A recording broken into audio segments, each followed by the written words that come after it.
Arrêtons-nous à présent sur un livre en cette rentrée littéraire, À l'ombre des étoiles, signé Frantz Vaillant, notre invité. Un livre touchant et rare, car ce n'est pas aux stars qu'il s'intéresse, mais bien à leurs enfants. Les enfants de Verlaine, de Ferré, de Linder, de Rimbaud et de bien d'autres. Vous vous interrogez: qui peut donc bien s'intéresser à la lumière que porte individuellement chaque membre de cette progéniture célèbre, ces enfants qui n'ont rien demandé, qui n'ont fait que porter un nom qui est bien souvent pour eux un fardeau.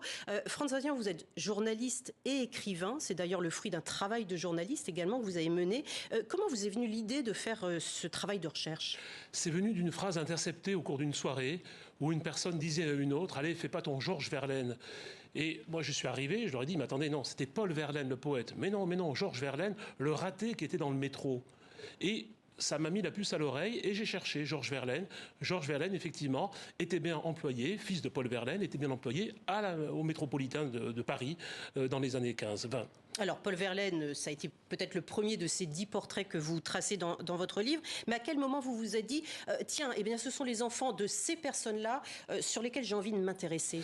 D'abord parce que je les aime. Que ce soit Verlaine, Picasso, Ferré, Maupassant et les autres, je les aime. Je ne pourrais pas travailler avec un matériel qui ne me fait pas battre le cœur. Et puis, en cherchant un peu donc sur Paul Verlaine, je me suis rendu compte que cet homme avait traversé une infinie solitude au cours de sa vie. Et moi, je pense toujours un peu à la phrase de François Sagan qui disait à tout prendre, mieux vaut pleurer dans sa Jaguar que dans son autobus. Moi, je préfère que mieux vaut ne pas pleurer du tout. Voilà, à tout prendre. Voilà. Et donc, je me suis surtout intéressé à la solitude de ces gens-là, parce qu'on peut les croire nantis, on peut les croire riches, mais célèbres par leur patronyme, pas par leur art, puisque souvent ils n'en ont pas, ils n'ont pas de talent. Et je me suis dit, tiens, mais comment ont vécu ces gens-là? Et donc, ils n'ont pas de talent, ou bien alors ils n'osent pas l'exprimer parce que justement ils ont toujours ce point en se disant: est-ce que j'arriverai à faire aussi bien que papa et maman? Et vous évoquez, Frantz, la solitude. C'est effectivement un point en commun entre tous ces personnages. Beaucoup de rendez-vous ratés, de violence également. Je pense par exemple à Michel Verne, le fils de Jules, qui n'existera que dans l'affrontement de son père, de Georges Verlaine, fils de Paul, qui dès 7 ans ne verra plus son père, ou encore de Colette, qui elle pensait même être une erreur de la nature, en fait, qui n'aurait jamais dû naître. Oui, parce que quand Colette donne naissance à sa fille, d'abord elle a un malheur, c'est-à-dire qu'elle appelle sa fille Colette. Double peine, le prénom et le nom. Voilà. Colette, c'était son vrai nom. Son père s'appelait Colette, et elle s'appelle Colette aussi. Donc déjà, ça va poser quelques problèmes. Et elle va traverser effectivement toute une existence comme ça de solitude, et on ne peut pas aller contre le talent, sinon le génie de ses parents. Colette avait du génie. Colette, on demande... Alors, en lisant l'ouvrage, on peut se dire, bon, quand même, quels parents durs, c'était même des salauds. Non, c'était des artistes. C'est-à-dire que toute leur force, toute leur vie était concentrée sur l'art qu'ils représentaient. Ils pouvaient être cinéastes, comme Max Linder, écrivains, comme Colette, comme Maupassant.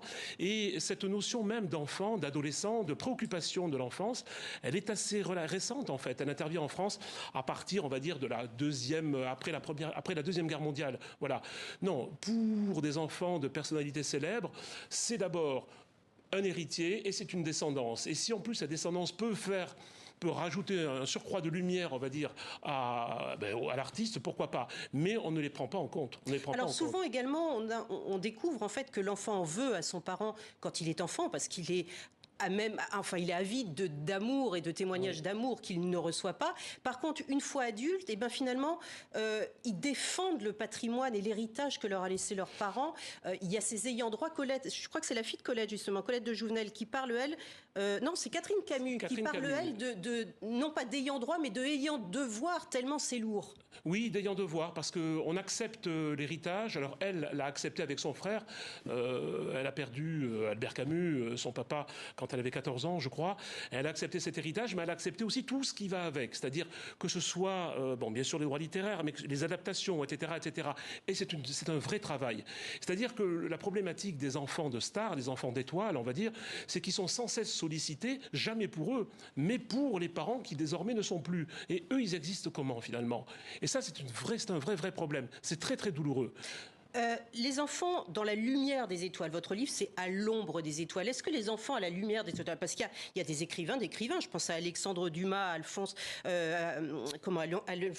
Alexandre Dumas fils, oui. Alphonse Daudet ou encore Léon Daudet, la fille Gainsbourg, Mathieu Chédid, petit-fils d'André Chédid et tout ça. Il y a des générations qui, elles, assument justement le poids de leurs ancêtres et qui deviennent, elles aussi, des étoiles. Oui, ça arrive. Mais là, ça vous intéresse moins ?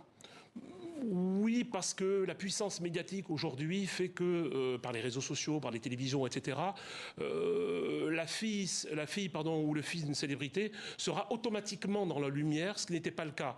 Moi, je m'arrête vraiment. Bon, Léo Ferré est décédé en 1993, mais son fils continue à poursuivre l'héritage, etc. Effectivement, oui, ça peut marcher, mais c'est plutôt l'univers du showbiz. Ça m'intéresse beaucoup moins. Justement, vous parlez de Léo Ferré, de Mathieu Ferré, le fils de Léo Ferré. Vous l'avez rencontré, tout comme vous avez rencontré Patrick Vian, le fils de Boris. Catherine Camus, elle a apprécié votre projet, vous ne l'avez pas rencontré, mais elle a lu ce que vous aviez écrit. Ça a été facile de leur faire comprendre votre démarche littéraire et mémoriale? Oui, la plupart ont été touchés. D'ailleurs, ça m'a assez consolé. La plupart ont été touchés. J'ai essuyé un refus. J'aurais aimé rencontrer le fils de Romain Gary, Diego Gary. J'avais tout un gros dossier, mais il n'a jamais voulu évoquer et son père et sa mère. Par pudeur? Oui, il a écrit un livre là-dessus, il veut plus s'exprimer. Pourtant, j'ai fouillé, j'ai vraiment mis mon habit de scaphandrier, puis je suis descendu loin pour fouiller.